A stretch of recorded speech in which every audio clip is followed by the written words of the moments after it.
Please give it up for Chris Perez. Everybody make some noise.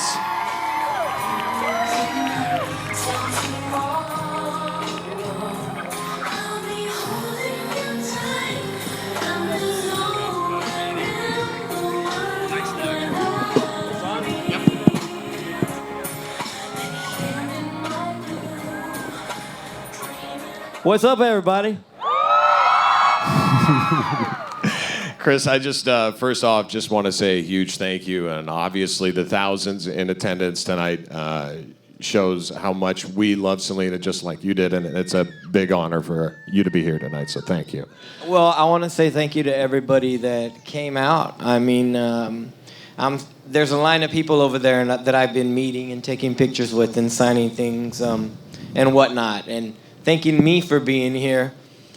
But I feel like what's more important is you guys that come out and support and keep her name and her memory and her legacy alive, because it's you guys that, I mean, she'd be so happy, you know, feeling all the love that I'm feeling over there from you guys. And I just want to say thank you. Well, I haven't had chills quite like this at a live event in a long time. You were a musician long before you met Selena, but where were you in your career when you first encountered her? Where were you career-wise? Where were you in your own headspace when you first met her? Man, I was about 18 years old. Wow. And, you know, being 18 and knowing everything in the world already, right?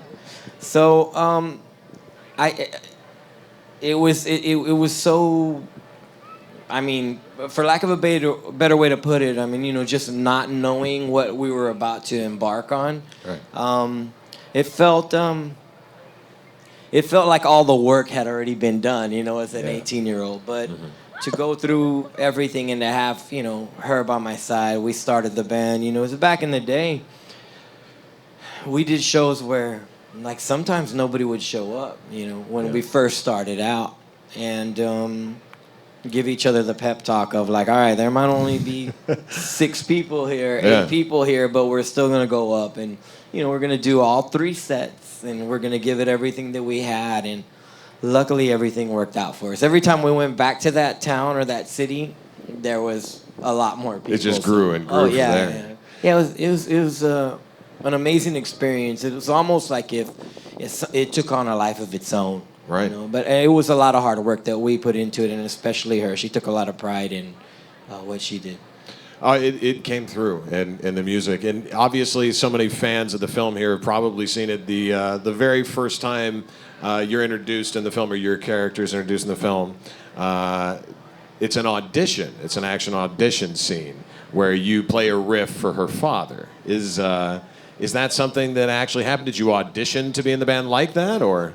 I auditioned without being told I was auditioning. It was more like they showed up to an event that I was playing, and AB was apparently looking for another guitar player at that time. And so he had heard about me in another band that I was playing in, and he went and he saw me. And so, yeah, I was doing all the crazy fancy stuff that looks cool, you know. Yeah. But yeah, so that part of the movie, when I went, it was the only time that I ever actually showed up on set. So you showed up on set for the filming only one day, from what I remember you telling me, right? Yeah, it was one day that, you know, it was a really, that time for me was it was a little, it was hard. Understandably. You know, to go and to know that I was going to walk into a world that no longer existed at the time for me, and to relive going through all that, the scenes and things like that. So, but what happened was I showed up, you know, was hanging out, talking to John, the actor who played me in the movie. John Cena, yeah. Yeah, and we're still super tight. Go to Chicago all the time. We see each other. But wait a second, hold on. You're super tight with the guy who played you. Yeah, you realize that, right? It was weird because when we made the movie, we were already creating a bond, you know, of being really, really friendly with each other. I don't see how that couldn't have happened. You know what I mean? For me, the type of person that I am and the type of person that he is, we're a lot alike, and we came to figure that out really quickly. And I couldn't be prouder and happier for the role that he played in the movie, how he did it, and what he's gone on to do. You know, he's in Chicago PD now and Chicago Fire and all these Chicago. And the dude runs Chicago. I went to go visit him, and it's just funny. But so there's a guitar scene where your character's auditioning, and you showed up on the day that they were actually going to film that scene. Yeah, I still don't know if that was a coincidence. They like set me up for that. Yeah, could you arrive at September 16th at 3 o'clock? Exactly. Yeah. Because they made it feel like I decided when I wanted to go. So I don't know if they were waiting for me to get there. But anyway, so I got there and said hi to everybody. And then they were talking about this scene. And if what kind of music are we going to put to it? Chris, he's a quote unquote a rocker, so we have to have some of that going on. And then they all looked at me like, and I heard the record scratch in my head, right? And I'm looking at them and I'm like, what's going on? What are y'all thinking? They're like, you could do the part. And I said, I could do the part. Like what? Like just play the guitar. And so I'm like, and the only reason that I agreed to do it at the time was because John, the actor who was playing me, I actually loaned him the guitar that I recorded a lot of her hits with. Amor Prohibido, Bidi Bidi Bom Bom. Wow. That exact guitar I loaned to him. So that's in the movie that we're seeing. The guitar that he's playing in the audition scene, or that you're playing the audition scene. So you don't actually see his face; you see your magical fingers going. Yeah, and that's you'll see it here in a minute. The scene, but it's like whatever he was wearing in the scene. I want to say it's a cut off like a Jose Cuervo shirt and all these bracelets and things like that. So they're putting all this stuff on me, and I'm like, well, we don't have an amp here. What am I going to play through? Right, a guitar amp. And they found one. I'm sure they did. Yeah, they found one. And then we plugged in my guitar, and the first thing that I played is what you hear in the movie, which is the close-up of my hands. Mm-hmm. So you see John Sada's face, and then you see my hands doing all this stuff. And that was recorded live in the room, and they went ahead and used that for the movie. So it was... wow. And just a side note, so I started giving John guitar lessons at the time. They were making the movie, and he stuck with it, and he's actually gotten pretty good. So just so you guys know, he can play some guitar now. He's no Chris Perez. I just want to point that out. He's good. He's good. So obviously, as you can see, 20 years later, the film has still inspired a younger generation of musicians. Her music, your music, has inspired many generations of music. How would you like her legacy and your legacy of the music to go on? What would you? Is there something in the film that you've seen that you're like, that really encapsulates the whole feeling of the moments you had together, or is there a moment that really defines your time that you guys had to spend? Yeah, there's one scene in the movie where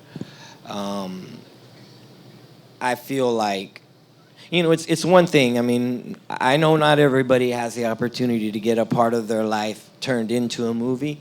So it's really weird to see that on a screen. Like it wasn't the way you saw it through your own eyes. But there's one scene in the movie that I have to say, like, they got that right as far as the way it seemed to me and what the actors bringing out, what was going on in the room. And it was the scene where John Seda comes over, or actually Selena comes over to the hotel, and we end up talking about getting married, and I'm telling her, but you deserve to have the wedding that you want, the way you want to have it. And I think the reason that scene, for me, feels so real, like when it happened, is because I actually got into detail when I was dealing with John and telling him how I felt and what was said in that scene, and Jen as well, and they nailed it. And so when that scene in particular,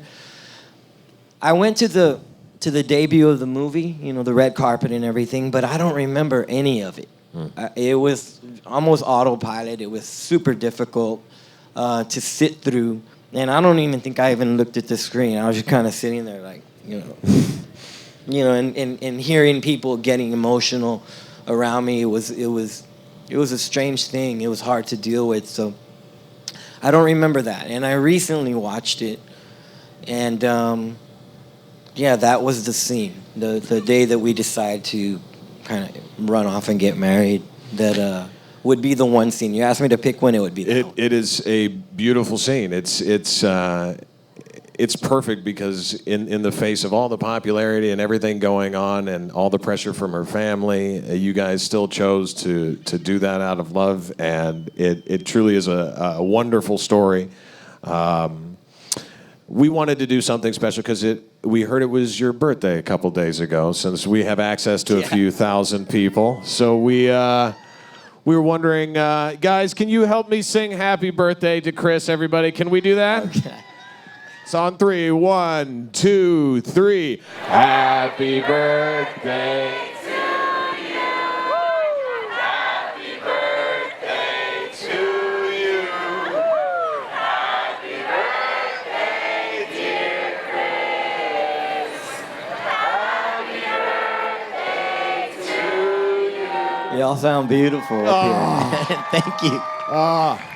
Thank you, everybody. I'm glad to be here for another year, and the last year, I mean, everybody's life, I understand. We have our ups and downs, but I'm just happy to still be around and to be able to share moments like this with you guys. On a personal note from everybody here, we couldn't be more thankful that you shared so much of yourself with the rest of the world, the music, all the time you spent with Selena, the time you spent with us tonight. I think our attendance shows her legacy, your legacy will go on forever. So thank you so much, Chris. I really appreciate it. Thank you. And thank you again, everybody, for coming out and, doing this for Selena. So she'd be beyond happy. So thank you.